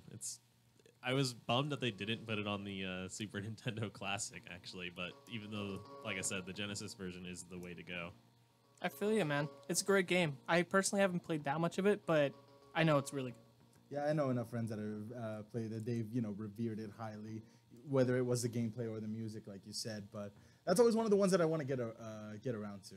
There's like many of the, Super Nintendo library or Genesis library that I have yet to, school myself on. But yeah, that's why I'm here. I'm checking out these awesome ass lists. All right, Saeed. As for me, it wasn't there wasn't much of a difficulty picking out this number one. For me, I picked my number one and moved down to the number 5. Number 5 is the one I struggled with, but this game had amazing gameplay, an awesome protagonist, cool power-ups, and one of the most badass intro songs ever. Motherfucking Vector Man. Oh, Man yeah, was nice one of- pick. Yeah, that was one of Nice my pick. freaking favorite games on the Sega Genesis. And just like ever since I started hearing, like, when I was a younger kid, I started getting into techno. So when I heard the intro and just how freaking like punchy it was, I knew that this was gonna be a freaking good game. Yeah, it really hit the that game really hits the Genesis sound card. Oh, absolutely. Yeah, absolutely. So my number one is Vector Man. Oh, nice. damn. It's so good. It's so good, right? The Yeah. freaking power-ups for the guns and stuff like that were my favorites. Or the Yeah. ones where he would like transform into something like either a bomb or a freaking jackhammer. It was just clean. Yeah, man, I completely agree with you. My number 5 was a little harder. I mean, I was going back and forth between Gunstar and Vector Man, but my number 5, Super Baseball 2020 was on there. Echo the Dolphin was on there. Oh yeah, cool. Echo was one I tossed around too. Yeah, Teenage Mutant Ninja Turtles, Turtles in Time. Yeah, That's a Super Nintendo game for me. Yeah, that's a good game. I'm sorry, what the Sega Genesis version? I know it has a different title. Lost in Time or something. Turtles, Teenage Mutant Ninja Turtles. Let's see here. He's just like, I'm gonna hold cheat. on. Let me look at it. let me point at it. That must be so nice just to be like, what do I want to play today? it's good and bad because, I mean, I'll never run out of stuff to play. It's actually Hyperstone Heist. Yeah, I just Hyperstone bought Heist. It's Hyperstone Yeah. Heist. But yeah, you know, those are on the list. But Vector Man has always been a game that I have gone back to, and it's awesome. You know, when you think of Sega to me, outside of like Sonic and stuff like that, like Vector Man encapsulates everything that the Sega Genesis was to a T. Perfect. Not only that, like some of the creativity of the levels, like just the second level when you're on that, you know, rail, when you're that little train thing and you're going against that freaking huge Goliath bastard that's freaking swinging on him. To me, that was one of the more, you know, one of my tensest moments in gaming. Yeah. I think I respect you a little bit more now, Saeed, that you picked that. But, you know, none of these games are bad. None of the ones that we picked today are bad. Like I said, we all had some ones that were kind of on the list. And yeah, that's our top 5, everybody, for Sega Genesis. Next week, we're going to be taking a look at our top 5 Super Nintendo games because we've been going right on along. Eventually, we'll be up to X-Bone 1, and I'm not going to have anything to say. So what's cool about the Sega Genesis titles is for anybody who has a PS3, there's a Sega Genesis collection that has all these great games like Streets of Rage 1 through 3, Sonic 1 through 3, and has Vector Man and Vector Man 2. Yep. So that just hit me right in the freaking nostalgia bone. Of course. It was amazing. There's that, and there's also the... just recently, Sega announced like a Sega Genesis Classic type thing. Yep. Well, it's not by Sega. It's by At Games, I think is the company that makes it. Yeah. And Yeah, you know. it's got some issues. There's been like At Games hasn't been the greatest of ROM. I could talk emulators. about that a little bit. Yeah, So, go for it. Yeah. so what a lot of people don't know, so iGames is going to be updating their flashback console before it's coming out. So, I mean, the long story short is, it's definitely, you know, they messed up and they know it, and they sent out a bunch of reviewer units that mine wasn't as, you know, to me, it wasn't as bad as some other people experienced, but you know, for me, I was reviewing it from the perspective of like a casual gamer. You know, if someone hasn't played Sega Genesis in like, you know, 20 years, and they pick this up, would it be worth it? And what's good news is that Games has taken the feedback seriously and is updating it. Is updating their console before it's released to fix some of the issues that the reviewer units had. That's great. Yeah, because I heard one of the biggest problems that, like, it may not be as big of an issue to some people, but for me, I heard the sound was just totally broken in comparison to how it used to be. There was a lot of flatness to it, and that's a big thing about the Genesis back then, is that it had that beefiness. I have to admit, though, it's kind of like I call it the ET effect. You know, half the people that say ET are bad have never played ET, and it's one of those things like with the iGames, like some people started saying it was bad, and then people kind of jumped on the bandwagon and just like, oh, it's terrible, blah blah blah, and like they compared it to, you know, 5 years ago. It's like it wasn't that bad, and it's like it wasn't original hardware, and it definitely could be better, but they're addressing some of that, and so I look forward to getting an updated unit. I can't really say much more. I probably said too much already, but I can't review it till later on. But once I get my hands on it, you know, I'm definitely going to have it on my channel and talk about the updated unit. Sounds good, man. All right. Look forward to it. Yeah. So now we are at that point in the show. We're going to start interviewing you and probing you with all of our questions, John. If you want to call in and ask John anything, again, call in at 909-360-8330 to talk to this man. Here we go.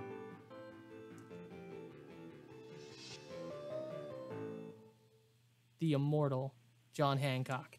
All right, John. So I'm losing my voice over here. How did you get started on YouTube, and what were some of your biggest YouTube influences? That's kind of an interesting question, because when I first started, I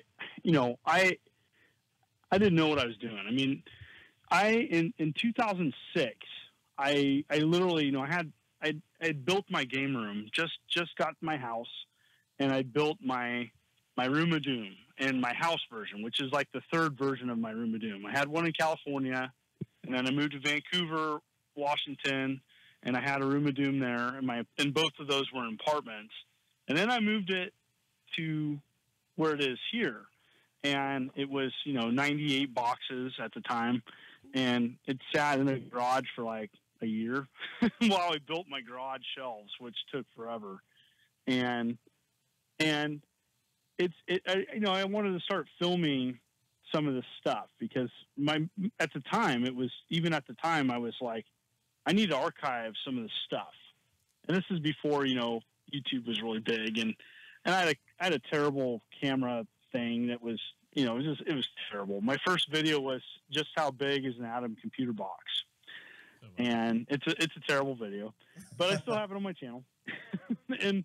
And really from there, I got more inspired to I wanted to make collector videos. And so for several years past that, I made these like nuts and bolts, how to collect video game kind of videos.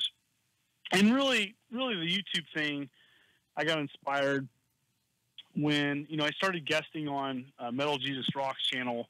And for the longest time, I was like, okay, I'm not gonna do a YouTube channel. People kept asking me, do a YouTube channel, and I'm like, I don't know.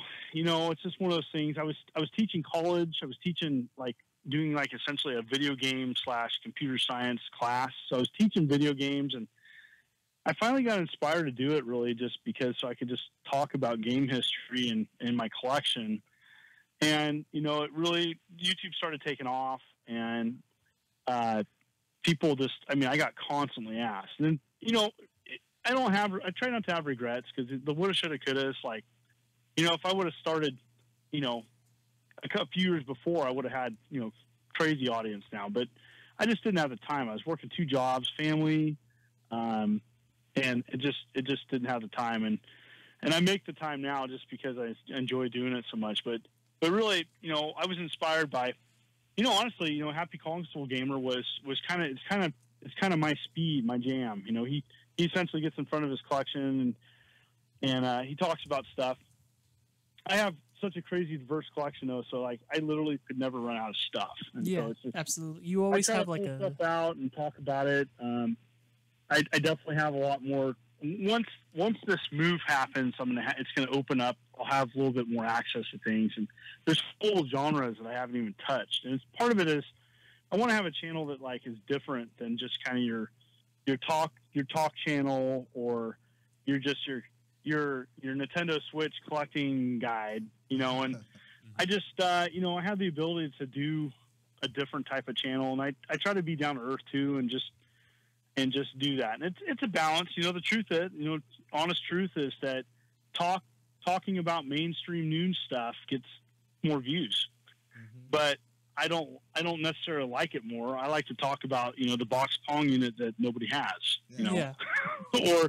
or the crazy homebrew that is fun to play that, sold 50 copies, and that's a fun that I like to do, is just to talk about that stuff. But really got inspired by, Happy Console Gamer, of course, Metal Jesus Rocks. Guessing on his channel and, the friendship we share. And, he really has helped me with my actual channel. If it's one person that's really kind of, if I have a question about YouTube, I'm going to contact Jason. That's the bottom line, is that he really is a good friend. And if I need something or something, I'll contact him. One thing that came up with the yellow $sign of death, that came up recently. Goodness. Wait, you got hit by that? Jason was the first person I contacted just because what's going on with this, and he was a great help, but really, he's got an amazing channel. It's grown exponentially, and he's got some he edits and produces some high quality stuff. For me, I don't have, if it was my job, I would have, more of an edited channel, but I kind of like to be like the B-rated, the B-rated movie, if, the down to earth movie that's kind of rough around the edges, kind of like the Kung Fu movie that, is a little rough, but it's going to have some good parts in it. Still got And that's character. the kind of channel I'm going for. Yeah, it seems like you got a handle on it, man. I mean, I certainly look forward to more of your videos. Yeah. So Yeah, you know, I got some crazy stuff planned. So yeah, I get a very Gamester81 vibe from your channel. I'm not sure if you watch him, but that's kind of what it reminded me of. He did a video in my game room, and we're friends. And he's a cool guy, And one thing with the show, I'd like to attend it this next year. I'm fingers crossed. I really wanted to do this year, and it's hard because I'm a teacher and I go back to school in August. But definitely would like to check out his game show in Arizona. Yeah, absolutely. So when did your game collection go from, like, when did you make the transition from I buy games to being a collector?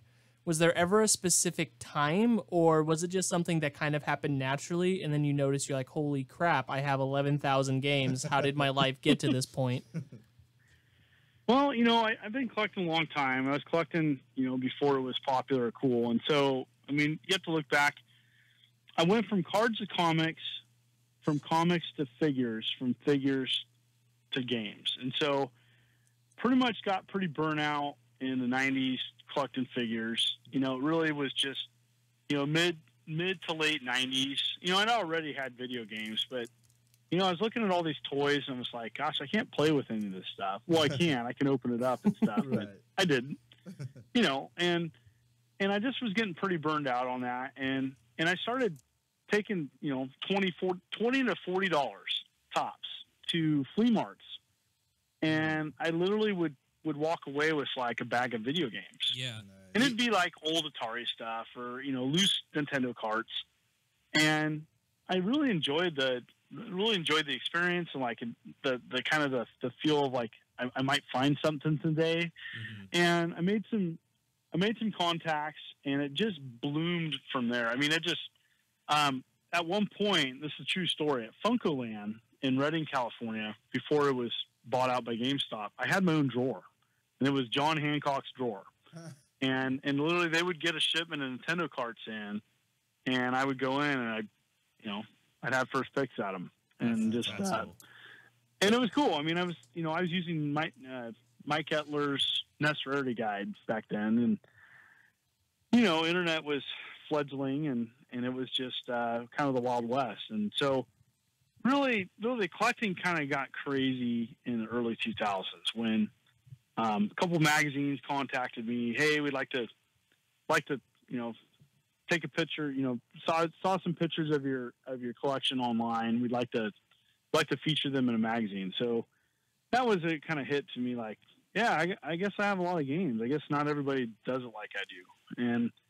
And that was probably the turning point. Was probably 2004 when Tips and Tricks magazine did a feature. Joe Santulli, or people connected to him. And I was an active member on Digipress and Atari Age, and so not Atari Age, Digipress. I was on Atari Age a little bit later. But anyways, then that's when it kind of, to me, I mean, long story short, to answer your question, that's when it kind of hits me. I guess I'm a collector now, and so that's when I kind of realized that not everybody was doing what I was doing. So your gamer cred seems pretty irrefutable at this point. Nicely done.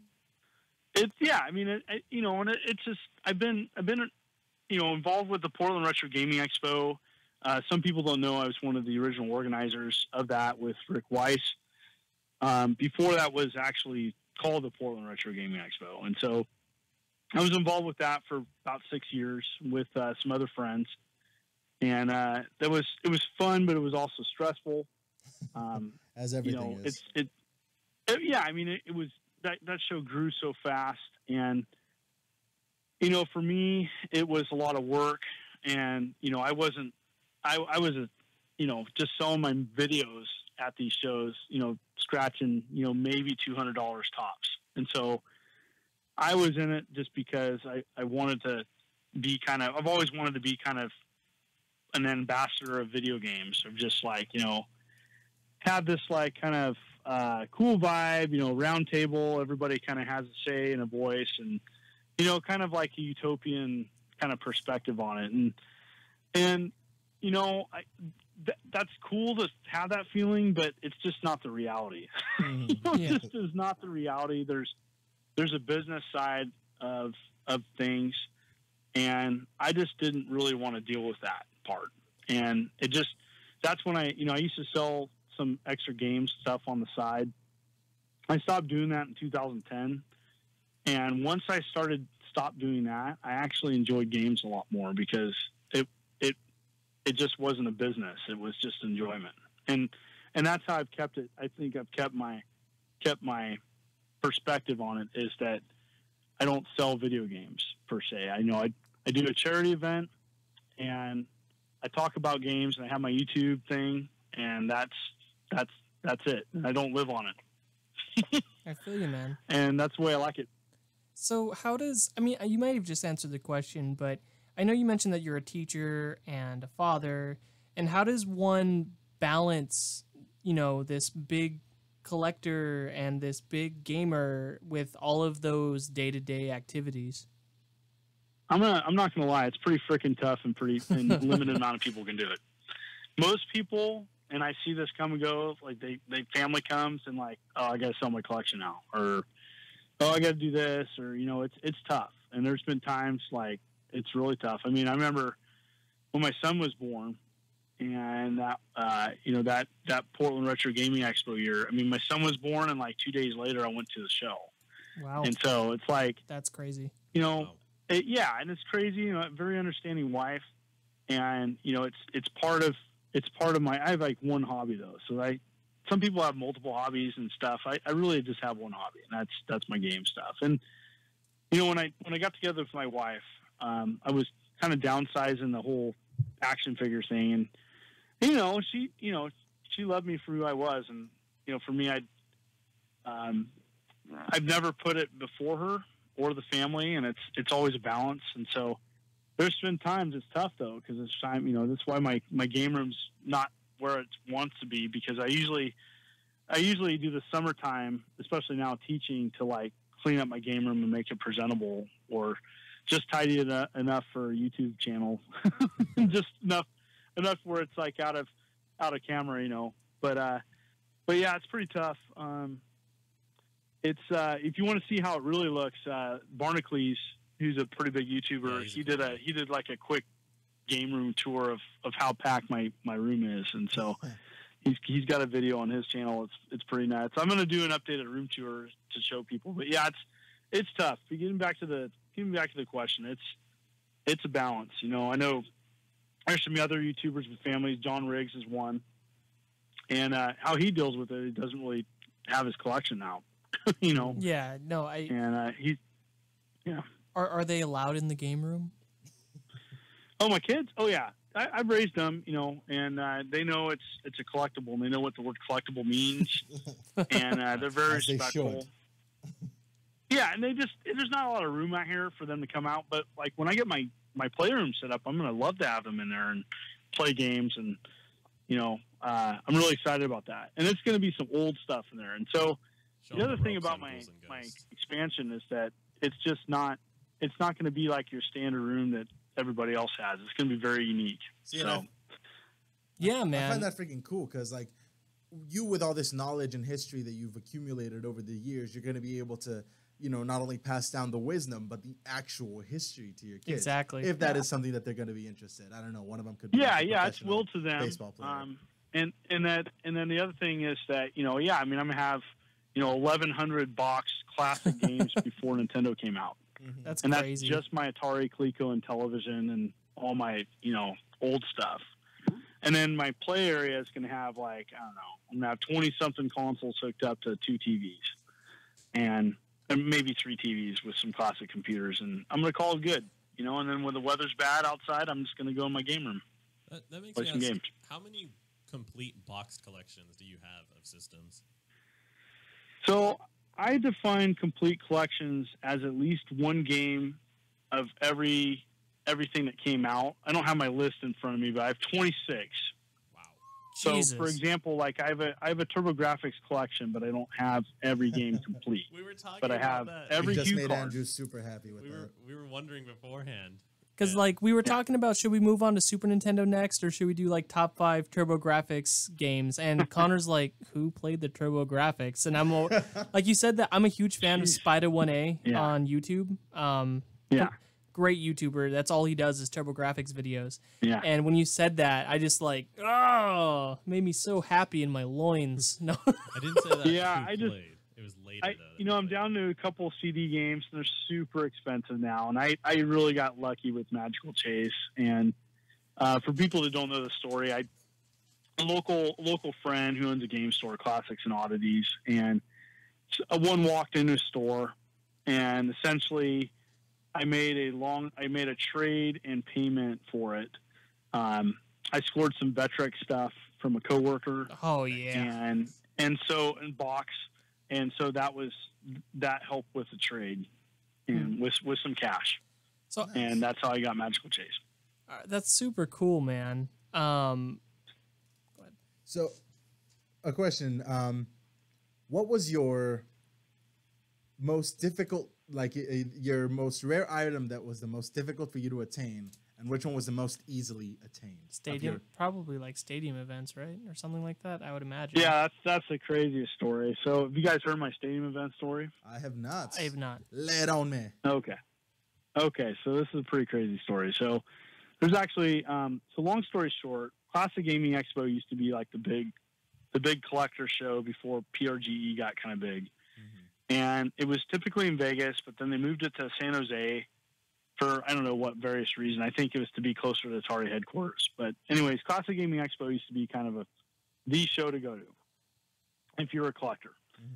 And so they had it in San Jose, and I was down visiting a friend, and I literally had $100 to my name and they had an auction like PRGE does every year, and they had to, which they modeled, PRGE modeled their auctions after Classic Gaming Expo. So they had the first mystery box auction. So this has never been done before.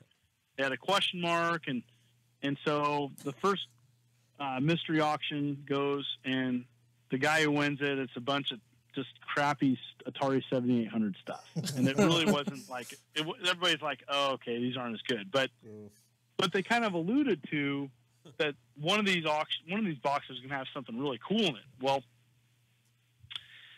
so so long story short is I won a super rare Atari 2600 game, and it was I forget the name of it. Not Video Life. Come on, you only have 11,000 to think of. It was like a programming card. It wasn't even like an actual game. Oh, okay. Wow. And so it was really sought after by Atari collectors. I won it for $100. Wow. And literally it was essentially the long story short is the people doing the auction bought the company, Comavid, and they took these leftover parts and or whatever, fixed a broken card of it. It was super rare. Essentially, I put a bid out, so I won it for $100. It was worth, a couple thousand. And at the time, that was the price of stadium events. That just shows you how crazy prices have gone up. Yeah, no kidding. Inflation. So long story short, traded that game online, and this is what I got in trade. So guy won stadium events off eBay for $1,600. He threw in a sealed Cheetahman 2. What? Oh. Yeah, because at the time they were $200. That's nuts. So I already had one, by the way. And so I already had one, and then I was able to sell it a little bit later, and to a guy in Canada, and I used that money to finish my game collection, my Nintendo set. Wow. So yes, man. That's the short answer how I got stadium events for $100. That's crazy. All right, man. So I have some rapid fire questions for you. I went to businessinsider.com and they have this article called 13 video game consoles you've probably never heard of. And I'm going to ask you if you have it, and if you do have it, just a quick opinion on it. Some of these, obviously, we've heard of. They're not as rare as this website thinks it is, but some of these I've never heard of. So I feel like this is a quick, interesting little game. All right. The Fairchild Channel F that came out in 1976. Amazing. I just did a video and I have 3 box consoles of it. I met the original creator of it, Jerry Lawson, who was part of the Apple group with back in the day with the Wozniak and Steve Jobs. And amazing person, one of the best video game presentations I ever heard.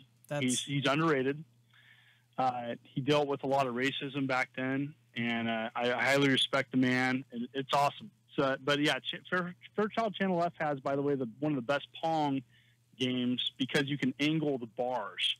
Oh. Anyway, it's completely underrated. There's a homebrew Pac-Man made for it and a multi-cart, and it's cool. It's cool. It's not as cool as the 2600, but Fairchild Channel F have 3 box copies of it, one in really good shape, and I love it. All right, cool, man. All right, the number 2 on here, the Epoch Cassette Vision, 1981. Epic Cassette Vision. I want to get one. I don't have one. It wasn't released in the U.S. Okay. There's also, I think, a Super Cassette Vision. I want to get the first one because it's got like a Pong game on it. You can typically get them on eBay. It's just one of those things. I know about it. I want to get one. I don't have one. Okay. I already know you have a Vectrex. Let's complete see. set. Complete set and box. Oh my goodness. Yeah. All right. With the 3D goggles, by the way. Oh wow. Okay. I'm pretty sure I'm pretty sure you have one of these. I'm just interested if you have a full collection. An Atari Lynx. I don't have a complete Atari Lynx set. I'm missing about 20 games. I have I have a VGA modded Atari Lynx. I have a screen modded and a multi-card, and 80% of the library in box. That's crazy. With a bunch of the homebrew stuff. They've made some crazy awesome homebrew stuff for it. Love the system. Grew up with the system. I had one back in the day when it came out. There's a famous commercial for the Atari Lynx where a kid's like in the bathroom at school playing it. And I saw that commercial and wanted to get one after I saw that. I said, that's cool. And no one took it to school. So, but yeah. Yeah. All right. So a Philips CDI that was released in 1991. Okay. I don't have a complete set, but I have like 80% of the library. I have the rare Zeldas. I don't have the Zelda's Adventure, which is like $400 now, but I have a crazy rare version of the CDI. It's like a portable, and it looks a lot like the PS1 with the LCD top to it. Okay. And it's portable, it's one of my favorite like odd consoles. But yeah, I have a lot of CDI stuff and some of the really rare stuff, and again, off not the top of my head, but I'm missing I think about a dozen games for the set. Okay. How about a Pioneer Laser Active from 1993? And also, before you answer that, if anyone wants to call in again, the number is 909-360-8330. Pioneer Laser Active, 1993. Yeah, so it's funny you just bring that up. I just scored from same friend that I scored Magical Chase from. He came across at a Goodwill in Portland 2 Laser Active games for like $1 a piece. Wow. Or a couple bucks a piece. And they're really hard to get. I have the Sega module. I don't have the NEC the TurboGrafx add-on to it. But I have 2/3 of the library. And the library, some of the games are real hundreds of dollars. And so I've gotten all the games in person now. So now I just picked up 4 sealed games for it. I paid dearly for 2 of them. One's like a 3D museum. The other one's like dolphin videos. So it's like not stuff that it's cool to have, but it's not like you're not going to be playing it over and over again. But yeah, I have one. I've had one in my collection about close to probably getting close to like 12, 13 years. All right. So only 2 more that are interesting, and I want to know. Do you have an N-Gauge? Oh yeah, I have a complete US set and both versions of the game of the cell phone. I have the QD and the original, which I just scored this last year, and I have a kiosk and a bunch of promo stuff for it. Wow! And I even have the UK exclusive and the Australian, whatever, the Sega Rally. So I have a complete set. All right, last one from 2005. Do you own a Gizmondo? So the thing is, I could have got one, but even when I wanted to get one, they were expensive, and I couldn't justify it because it kept going back to the games, and that was at the time when I was pursuing some other things, and I do believe I was pursuing, I want to say, the Neo Geo Pocket collection at the time, and that's kind of where my money went. And so I could pursue Neo Geo Pocket or the Gizmondo, and the Neo Geo Pocket won because it had way better games. And so spent my money and got it completed that set over the Gizmondo. That's funny. Like, out of all the systems, Andrew finally pulled out one. Right? Finally, I stumped the John Hancock. Yeah, the Gizmondo. Yeah, it's just one of those things. And part of that, too, is, like, I'm 41. So everybody's got their, like, I think they're, like, cut off where it's like, okay, I don't really care about that because I didn't grow up with it, and it doesn't appeal to me. And that's kind of like, I love video games, and I love most genres, but that's when it started becoming, like, more of a technological thing and not truly a game console. That's when it starts to, like, blur the lines, And that's what's cool. And that's kind of how I felt about the Gizmondo, even though I like the N-Gage. That makes me think, do you have, like, game.com?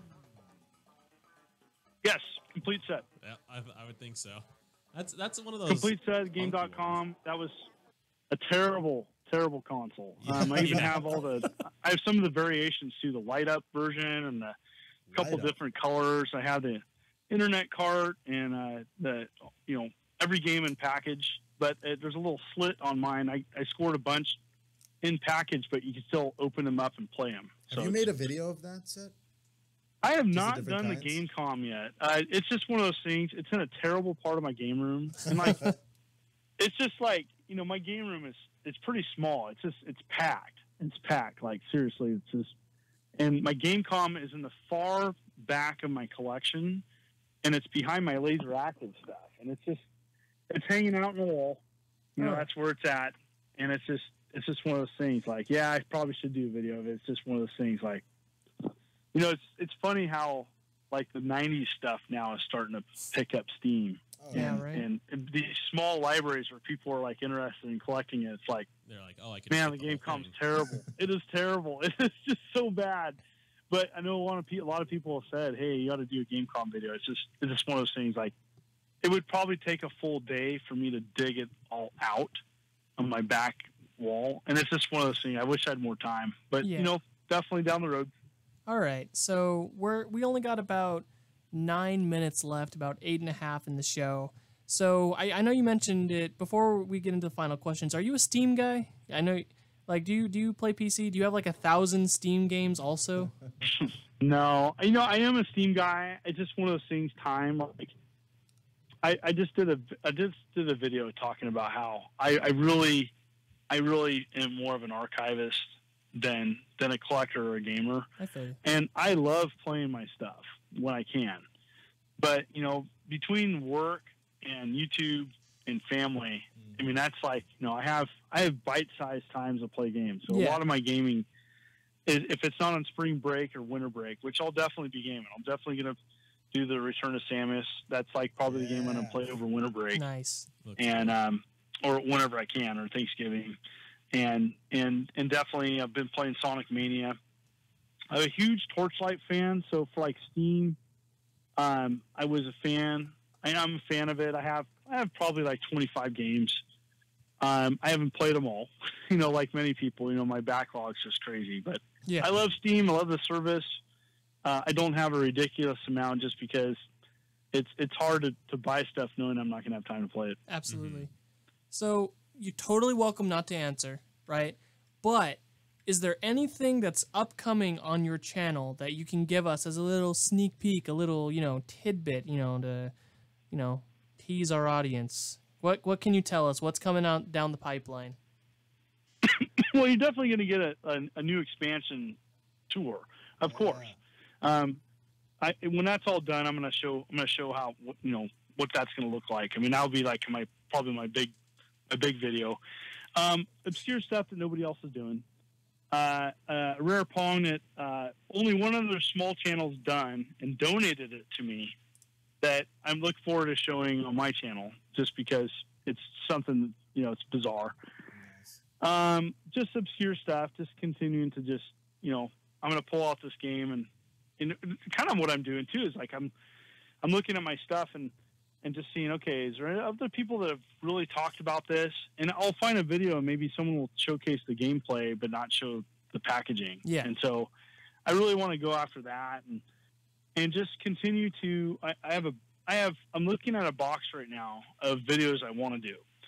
And the box grows. And then someone will send me something and it'll be time sensitive and then I'll have to do that video. Yeah, sure. Or, I don't. And so that's always a challenge on my. I want to do my complete Engage collection. Definitely want to do that video. I'm looking at a table full of stuff that people have donated and weird stuff too. I'm looking at a promo for a game that didn't come out. That literally is a baby. It's got a baby What holding the like fuck? this promo thing. I may put that in a video just because it's weird. Do it. Do it, man. Yeah, I could go on and on. It's just Super cool, man. Sweet. A Well, lot of good thanks- stuff to look forward to. Exactly. So, yeah, a ton of stuff. I'm happy to talk about what's coming because I want people to be excited, and that's the thing that makes my channel different is that and another cool thing because I don't live on it, I feel for people that live on their channel because it's like, oh, I can't do that video because it doesn't get enough views and I'm going to take a hit financially. yeah. And while I do care about views, I can do a weird thing knowing, this is not going to do great, but I still want to do it. And so that's the kind of fun of having kind of a mid-sized channel and then having a job that like pays me bills is that I can do stuff like that. Yeah. And it's kind of a fun place to be in. And I really enjoy it because if I want to do something weird, I can do it. And I usually do. Free range. That's cool. Right? All right, man. But it's tough. It's tough though because you do the weird stuff. Like people like seeing that, but it does get a lot less views sometimes. So Exactly. So before we let you go, man, I'm trying to start this trend. I would like you, John, to ship us a game, and you're gonna be like, wow, okay, this guy over the radio right now, but I want you to ship us Madden 2005, and I want you to sign it, and we're gonna hang it up on our wall. Do you think you could do that at some point? 2005. The reason why is because I don't want anyone to take any financial hit or any actual hit to their collection. Because no one gives a crap about that game. But my vision is we're going to have a wall full of Madden 2005s, and it's just going to be signed by all of the guests that have come onto our show. So that's what you prefer. Your preference is Madden 2005. What console? Whatever console you want, man. GameCube, Okay. PS2, Xbox.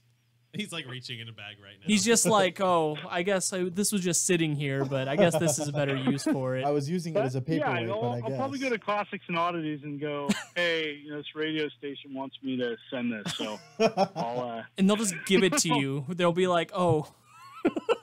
Oh, sure. They're Yeah. piling up in the back. It's all Yeah, good. exactly. Madden 2005. We charge negative 50 cents for that. There you Yeah, go.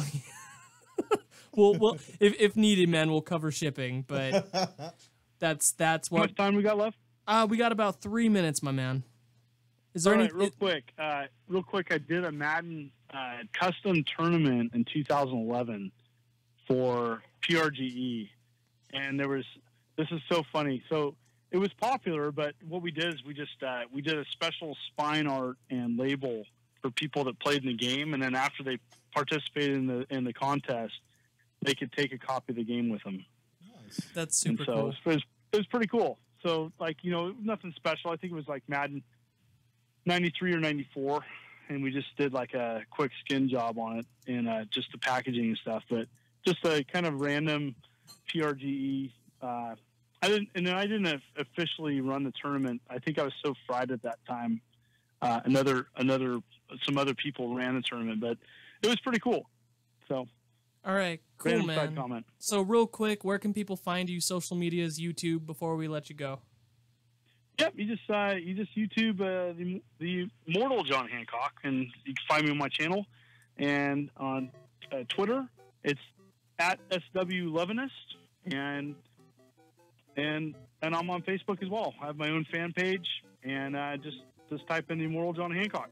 All right. Love to hear from you folks, and got a great channel here. Thank you so much. All right, so Awesome having you, thank man. you for coming on, my man. Yeah, you're most welcome, and anytime. All right, sounds good. Talk to you later. Take care. All right. Immortal John That was the Immortal Hancock. John Hancock. We only got about a minute left. So real quick, want to say thank you to Saeed for coming in and filling in for Brendan. And you did a pretty good job, man. You didn't fuck up too much. Thank so. you. Yeah. only like every 3 words, which is better. Brendan only fucks up around every other every 5. All right. So that's why we have to bring him back. Not a bad start.